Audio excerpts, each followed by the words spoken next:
Kita ke soal yang nomor 6. Perhatikan tabel berikut ini. Berdasarkan data pada tabel di atas, negara dengan pendapatan per kapita tertinggi dan terendah adalah.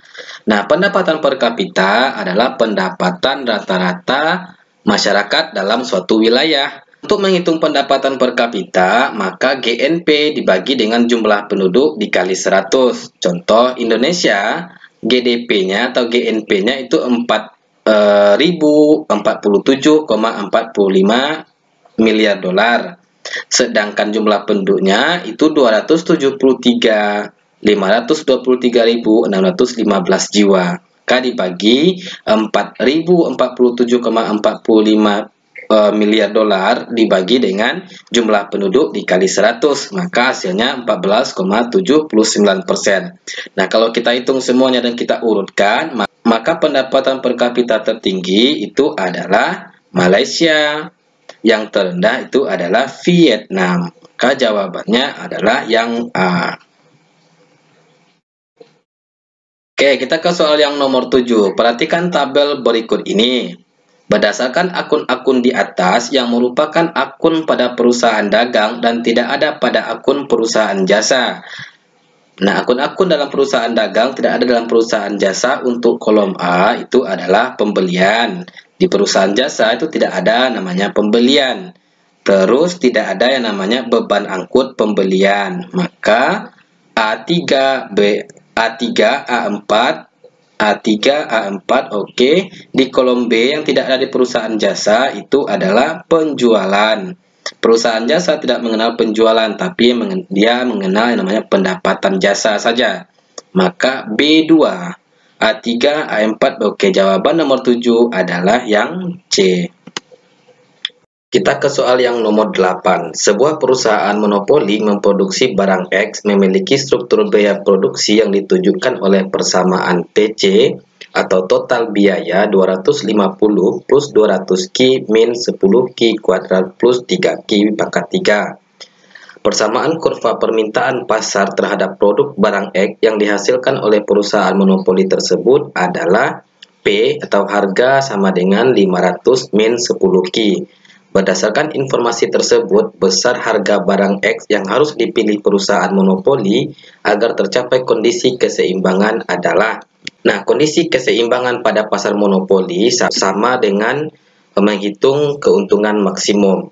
Nah, keseimbangan pada pasar monopoli tercapai pada saat MR sama dengan MC, atau marginal revenue sama dengan marginal cost, atau total revenue sama dengan total cost, atau TR aksen sama dengan TC aksen.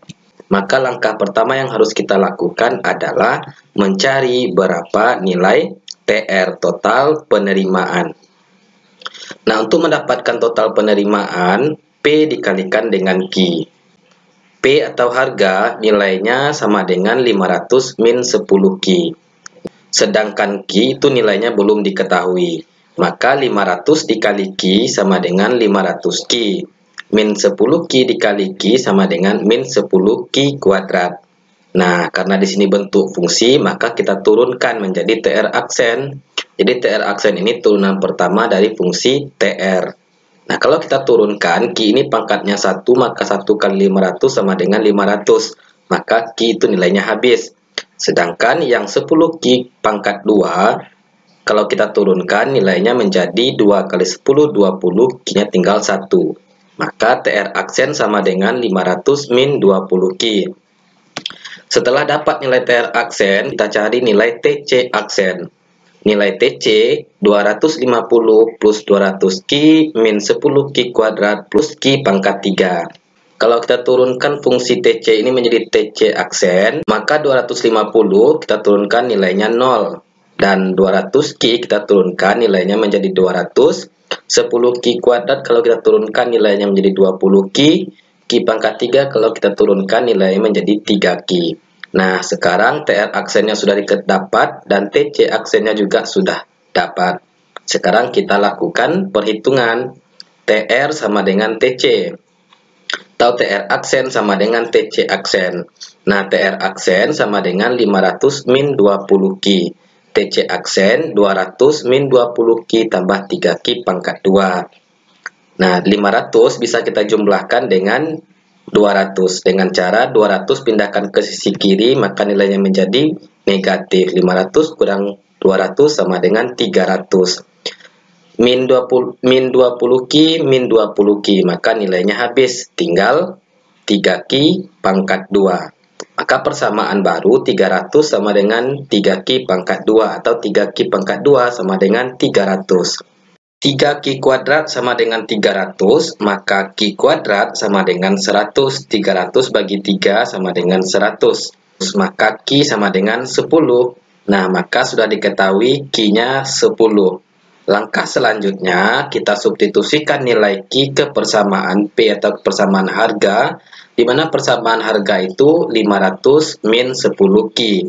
Nah, Ki kita ganti dengan 10, maka 10 kali 10 sama dengan 100. Maka 500 kurang 100 sama dengan 400. Maka jawaban nomor 8 adalah 400.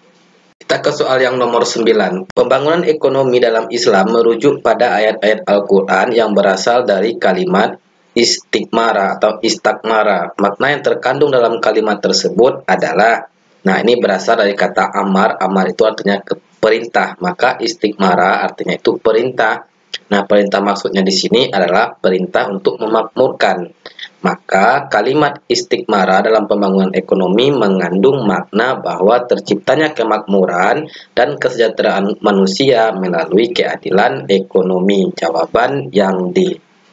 Soal nomor 10. Dalam konsep ekonomi Islam, uang adalah milik masyarakat, sehingga dilarang melakukan penumpukan, penimbunan harta, dan memonopoli kekayaan, karena menghalangi proses kelancaran jual-beli. Salah satu ayat dalam Al-Quran yang melarang hal tersebut adalah terdapat dalam Al-Quran surat At-Taubah ayat 34, di mana di sana Allah menyiksa bagi orang-orang yang suka menyimpan harta dalam bentuk emas dan tidak mau menafkahkan di jalan Allah. Kalau yang B itu Quran Surat Al-Imran ayat 75 tentang orang-orang yang tidak mau membayar hutang. Yang D ini merupakan Surat Al-Kahfi ayat 31, yaitu balasan surga bagi orang yang beriman.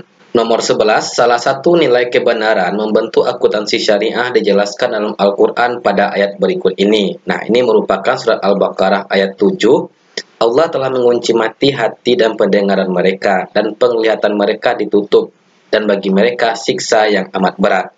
Makna ayat tersebut bagi seorang akuntan adalah, jawabannya adalah yang A, memiliki karakter yang baik, jujur, adil, dan dapat dipercaya. Nomor 12, penyebab inflasi dalam perspektif Islam dijelaskan dalam Al-Quran sebagaimana bunyi ayat berikut. Terdapat dalam Al-Quran surat Ar-Rum ayat 41. Telah tampak kerusakan di darat dan di laut itu disebabkan oleh tangan manusia. Nas, tangan manusia. Makna dari ayat tersebut menjelaskan penyebab inflasi karena adanya human error inflasi atau tingkah laku manusia atau perbuatan manusia. Kalau natural inflasi itu adalah inflasi yang terjadi secara alamiah. Kalau demandful inflasi, inflasi yang disebabkan oleh kelebihan permintaan. Kalau cost push inflasi adalah inflasi yang disebabkan oleh naiknya biaya produksi. Karena di sini manusia, maka inflasinya disebabkan human error inflasi.